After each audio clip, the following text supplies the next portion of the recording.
Facebook famously determined that if a new member invited 10 friends within 14 days, they were hooked for life. So they focused religiously on driving the user experience to this key metric. If you apply this product-based approach to B2B sales, then you can identify those users that are ready to talk. And this method is known as the Product Qualified Lead, or PQL. So if you sell in a freemium, open source, or trial model, then the PQL method is critical to give your sales team visibility into who is ready to talk. So talk to your data team, or better yet, partner with Whaler's team of data scientists to develop a PQL model tailored specifically for your business. You'll be empowered by knowing exactly when a user is ready to convert. To see specific examples, go to getwhaler.com/Andy. That's GETWHALR.com/Andy. And as a bonus, if you sign up to learn more about Whaler and PQLs, then Whaler will send you their optimized 2-page master services contract that you can leverage for your own business free of charge.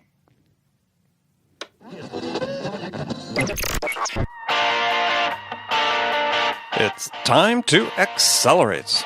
Hi, this is Andy. Welcome to another edition of Frontline Friday with my regular and very special guest, Bridget Gleason. Now, before we get to the show, Bridget and I have a favor to ask of you. Really appreciate it if you took time right now to leave a review for this show on iTunes. And while you're there, click the button, subscribe to Accelerate. Make sure you get Frontline Friday automatically each week. Also, we need to hear from you. More specifically, we need your sales questions. I mean, what can we answer for you? What challenges do you have that we can help you with? So go to accelerate.fm/frontline and enter your question there. Each month, we're going to select one listener's question to be the question of the month. And the winner will receive a $50 Amazon gift card. So remember, go to accelerate.fm/frontline to give us your question and maybe win $50. So Bridget, how are you today? You know how I am. I know, but I'm tell fantastic. everybody. I'm great. Fantastic. I'm okay. great, Andy. Nice to talk to you this Friday. This Friday, yeah. I mean, there's, for new listeners, maybe for our guest who's going to join us in a second, they may not be aware that Bridget is always fantastic. So for much of this year, we were calling her by her nickname, Captain Fantastic, which we trot out every now and then. I am going to get that illustration of you done, by the way. I know you keep threatening that, and I haven't seen it yet, so right. I'll believe it when I see it. Right, about the same time you send me that gift you owe me. So you didn't tell me what the gift is. Well, you're supposed to pick it and send it to me. Okay, I'll do that right after I get the picture. No, how's that? No. The gift first. The gift first. Yeah. Yeah, we'll see. We'll see how that turns out. All right. Like married people squabbling. I know. It's pathetic. So, only another week or so left in the year.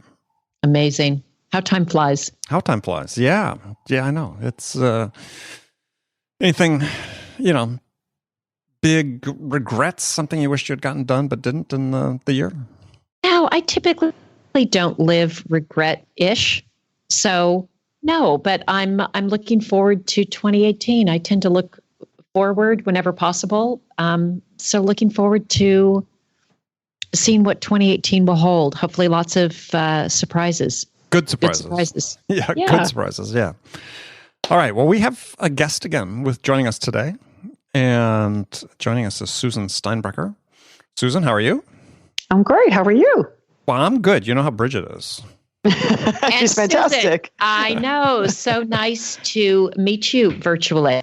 I'm looking forward to the conversation. Likewise. Thank you very much. So the topic of the conversation and an area that Susan works in a lot is effective communications. And the topic that we had come up with was one I think is really quite interesting, which is having the difficult conversation. Which, if you're in sales, there's lots of difficult conversations. The least desirable one, which is, hey, you're not making your numbers, time to continue your career elsewhere, to difficult conversations with customers, if nobody else, as well as with peers or people that work for you or that you work for. So, wanted to talk about that because I think it's important. So, Susan, just maybe introduce yourself a little bit and tell us, what you do, and then we'll jump into our conversation. Well, yes. Again, Susan Steinbrecher, and I formed Steinbrecher Associates 25 years ago, and we specialize in leadership development, and that sometimes translates into leadership training or executive coaching, facilitating executive offsite retreats, pretty much anything to help leaders be better leaders at the end of the day. So how'd you get to thinking and working on this topic about difficult conversations? Well, I think honestly, I started seeing a pattern amongst my clients where they were all saying, gosh, I have to have this conversation with this peer, or this peer and I are not on the same page, or I'm not getting along with my boss, or they're managing employees that, this person doesn't get along with that person or whatever. And we really were seeing a pattern in the workplace, but that's sort of at a micro level. At a macro level, we started noticing more and more sort of discord in our society. Sure. So that's what got us to say, we need to attack this issue and see what we can do to help people with it. Well, and that brings up one of the questions. So this polarization that we see that in society at large, which, I'm not convinced that it's any worse nor any better than it's ever been. But I think to me, it's like always been there, but perhaps not having its moment in the sun. But if we are, we'll assume for a second, a little more polarized, are you seeing that then spill over into the workplace? That even though it's not about those same issues, but that, people tend to be less open to other points of view? Yes, I mean, we really are seeing that. And we don't know if it's sort of technology that's created some of that issue. The point is that because technology allows us to be on, if you will, 24/7, doesn't mean that we should be. Mm-hmm. I think people are feeling the stress of that. And I think they're trying to manage multiple priorities at the same time. And the stress, I think, is what we're beginning to see sort of fray the relationship.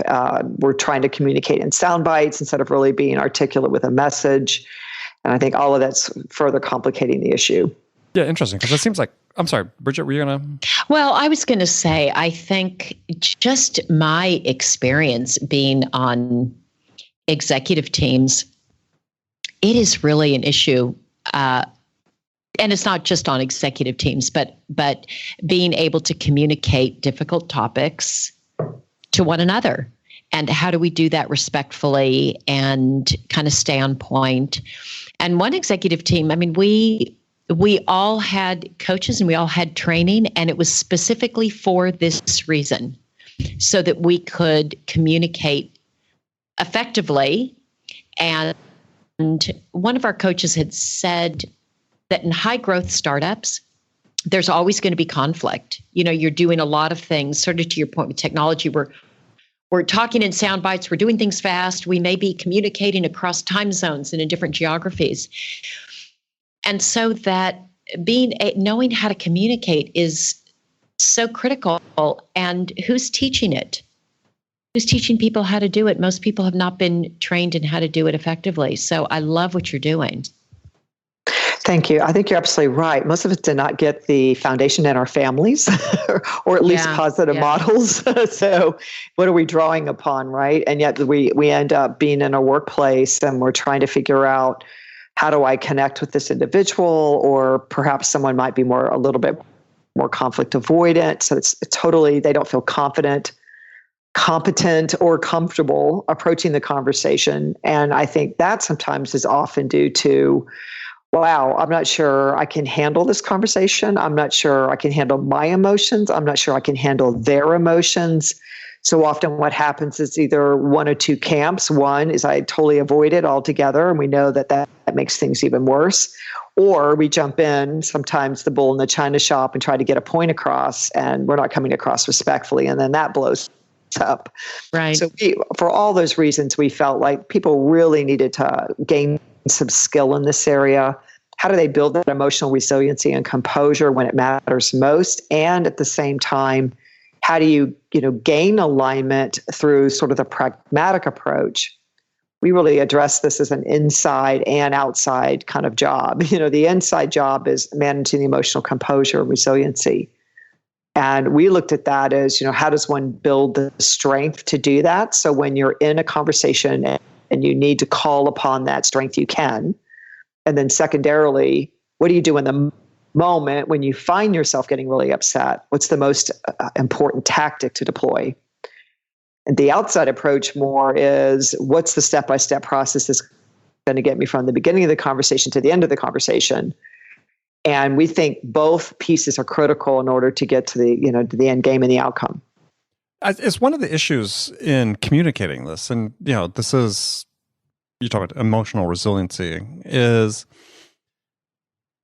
it seems like oftentimes, and some of this I think is a little bit generational, but I think it's a trend that's coming into everything we do in life, is that so many of the differences seem to be sort of emotional grievances, right? Mm-hmm.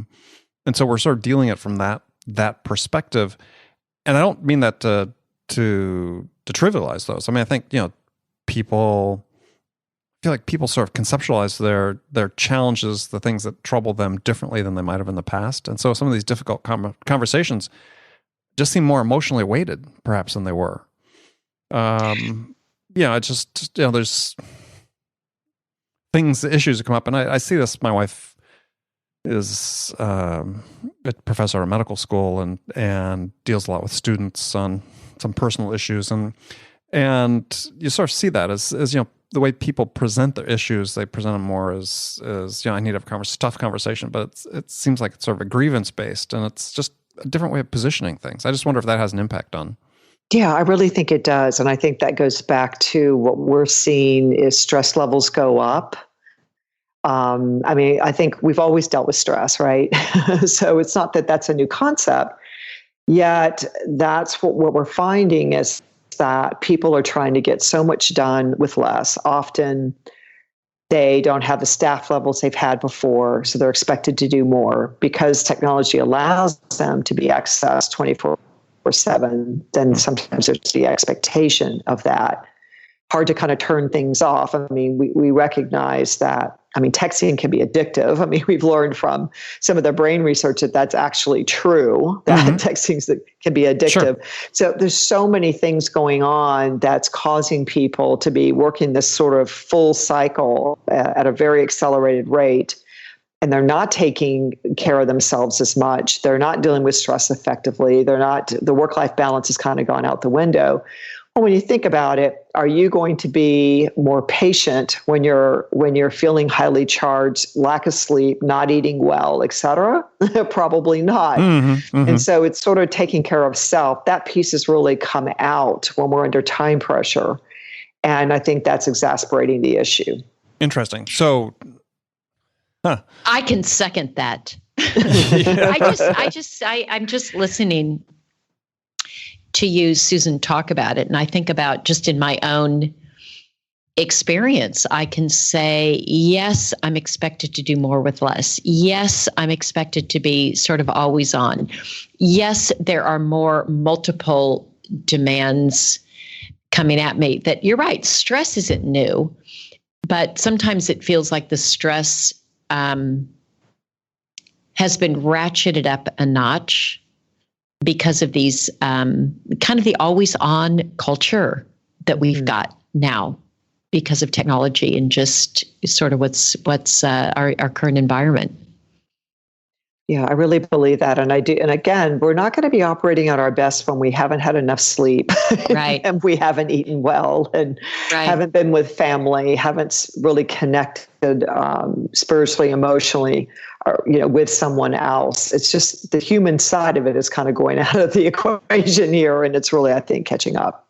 Well, and I sort of back to the point I was making is so are we taking conversations though in the past that would have been, we could still put them in the difficult camp, but because of the polarization we talked about and these issues, you're talking about the stress, I don't want to say we're artificially making them more high impact, but we are, to some degree, we sort of are, right? Just through all the environmental concerns. So it's almost like as managers, or as if you're an employee going to talk with your managers, to your point, it's almost like you have to take a pause, right? Part of the training, it seems to me, is both parties like, maybe we should have this conversation tomorrow, or let's have it in 2 hours or something. Is people seem to be loaded for bear every time they want to have this type of talk these days. I would agree with that. In fact, what we teach in the training is that, let's take a look at some of the tactics that are going to help you when you're in the moment in the conversation. Let's say, for example, and you find yourself getting upset, what do you do? So one of the things we talk about is buy some time and take the deep breath when something is said, rather than immediately react versus respond. And we think reaction is a different thing than responding. The reaction is when you're emotionally triggered and you just say whatever's on top of your mind. In order to get out of that and to respond more effectively, sometimes you have to take the deep breath. Well, how do you do that? You're in a conversation with a person. So sometimes it buys you time to say things like, tell me more, or paraphrasing back, here's what I'm understanding that you're saying. Did I get that right? As the person, so in other words, get the attention off of you so that you can take a moment to collect yourself or say to yourself, this too shall pass, or take that deep breath or write or whatever you need to do just to buy you a little time for some composure. When it's really out of control and you feel like, okay, I'm getting so upset, then we often recommend that we delay the conversation, to your point. So we'll say something like, listen, you're upset, I'm upset. I think we both can predict this is not going to go in a good direction. Why don't we both take a step back, pause, and reconvene tomorrow so that I'll collect my thoughts, you'll collect your thoughts, and then let's come back and see if we can't do this more effectively. To me, that's better than it escalating and getting out of control. There's going to be so much more damage done in that case versus asking for the delay. Yeah, I agree. And I think that's what I was bringing it up is I think that when you think about even certain process, let's say like habit change, you talked about, you have a trigger, you react to the trigger. Well, at that point, you have to pause for a second and say, okay, I've got a choice here. This can go one way or the other, right? Which way do I want it to go? And I think people need to be very conscious about the fact that it's okay to pause. And this could be microseconds because things happen quickly in your brain, but pause and consider what the options are and then make the right choice about which direction to go. And I think to the degree that I know there's some people that enjoy having sort of those high stakes conversations and let them escalate and see if they can control things, and rarely works out well, even though people in sales think they can talk their way out of anything. Much better to pause. And as I said before, you've really inflicted, mortal wounds on each other. Right. Because I think the thing, especially if you have to work with this person again, this is just one interaction. And often what also comes into the conversation is history. So, for example, if I've had multiple conversations that did not go well with that individual in the past, I'm coming in with all of that baggage this time, making some assumption that this person, I already know how this is going to go. They're going to be difficult. They're going to be, a jerk or whatever it is. So now you've just completely tainted this interaction with history. If the conversations in the past have gone relatively well, you might come in with that bias as well. So we often aren't even talking about what's happening in this particular moment in terms of a topic. We're bringing everything else from the history in. This applies, of course, in personal relationships as well.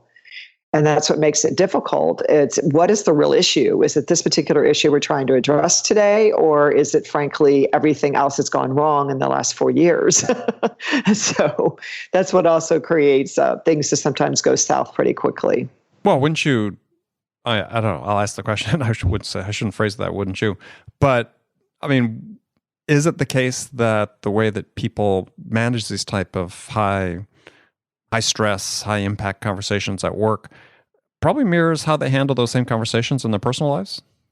Often. And sometimes we're a little bit different person at work than we are at home in terms of, we adopt behaviors to the culture of the environment often. It may be out of our normal sort of scope or type or personality, and we've learned to adopt to the culture. But honestly, if you're a really good communicator at work, you're more than likely a really good communicator at home and vice versa. So to your point, yes, I think for the most part, we show up basically the same in terms of our skill level to do things. And I just find in conversations, people, again, they're not comfortable having it, so they often don't. And and we look at it like in our training, it's like we want to say, listen, not only is there this sort of whole inside job you need to be managing, but how do you start the conversation in a way that you and the same person are on the same page in terms of even the purpose of the conversation in step one.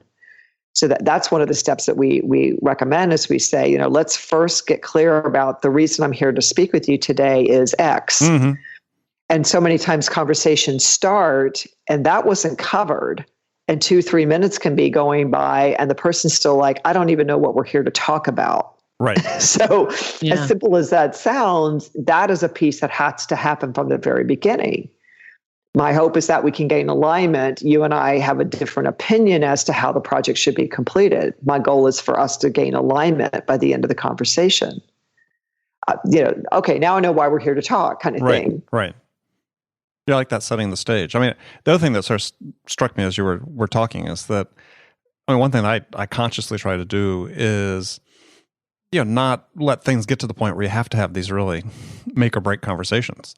I mean, there's some instances that are unavoidable, but just take a work, managing a team of people and leading a team of people is, if you have your eyes and ears open, then hopefully you can sense when things are bubbling up. Certain, people need help or, feel they were mistreated in one regard or another, is that you can consciously, talk to people and try to address it earlier on.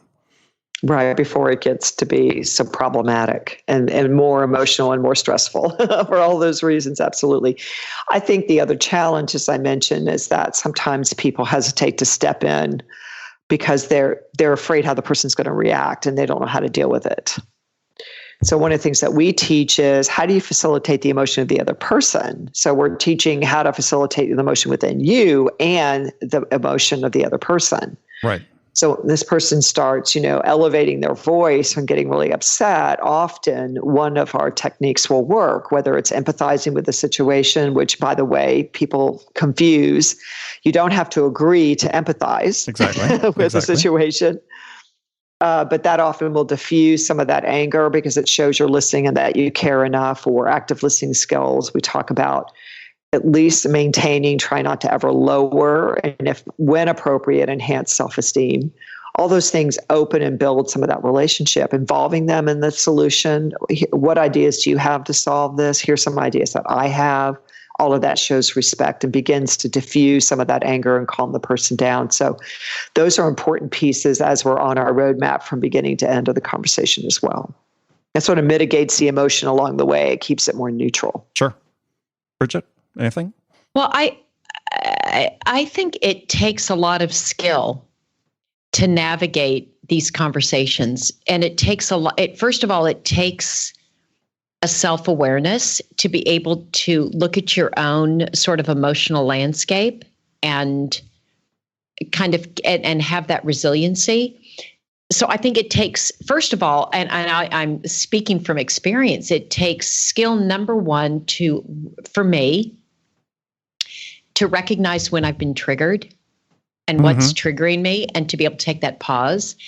And then I think the second is, it does take some skill and training to be able to have those conversations and to continue to show up and sort of be the adult, to be adult in the room. And I just think most people don't have the tools or the training.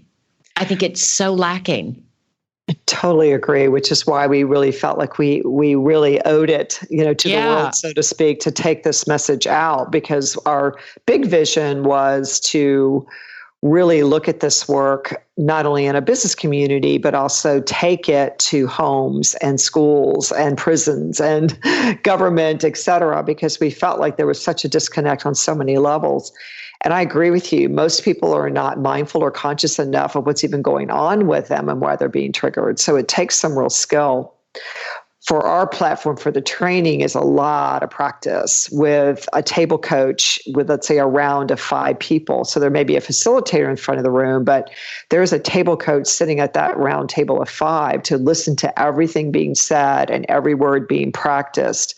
Plus, we do pre and post follow-up practice sessions after training, because we realize that a one and done is not going to be enough. They're going to have continual skill building with the help of a coach to provide the feedback of when they got it right and when they didn't. I mean, I can't tell you how many folks come in feeling like, I do these conversations every day. I know how to do this. And they don't even get this first step right. Right.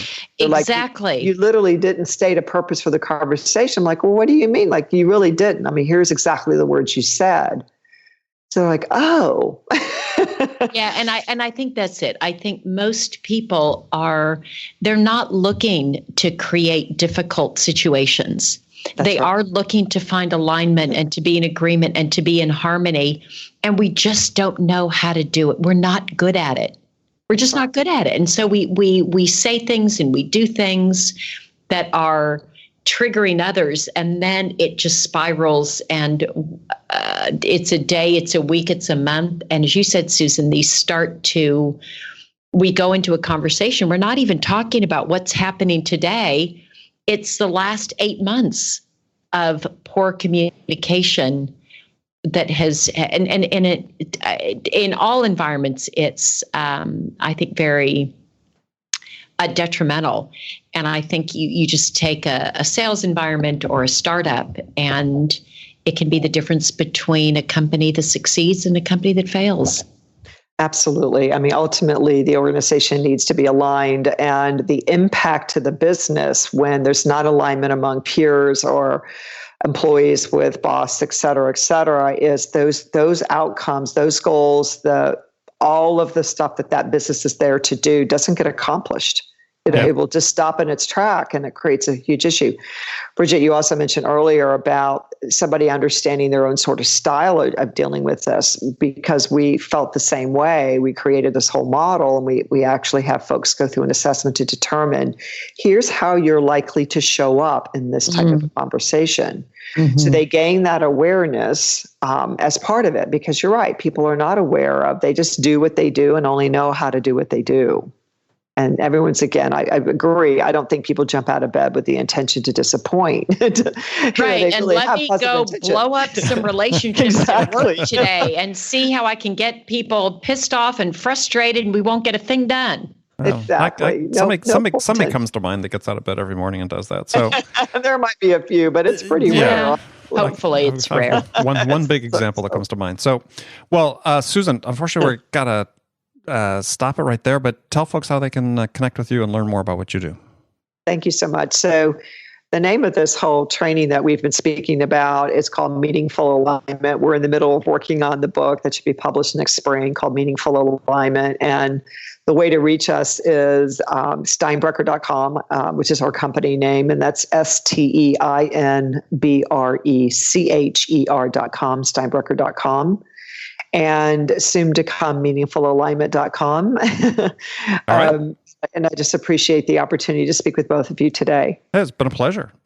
And I look forward to reading the book. Yeah. Thank you. I'll look forward to getting it as soon as it gets out. So great work that you're doing. Oh, thank you so much. And very timely, since we're going into a holiday. Very much so. Yes. I'm sure there's some high impact conversations coming up over turkey. Exactly. So, Susan, thank you very much. And Bridget, as always, fantastic. And we'll look forward to talking to you next week. Absolutely. Thank you both so much. All right. Thank you. Have a good day. Bye.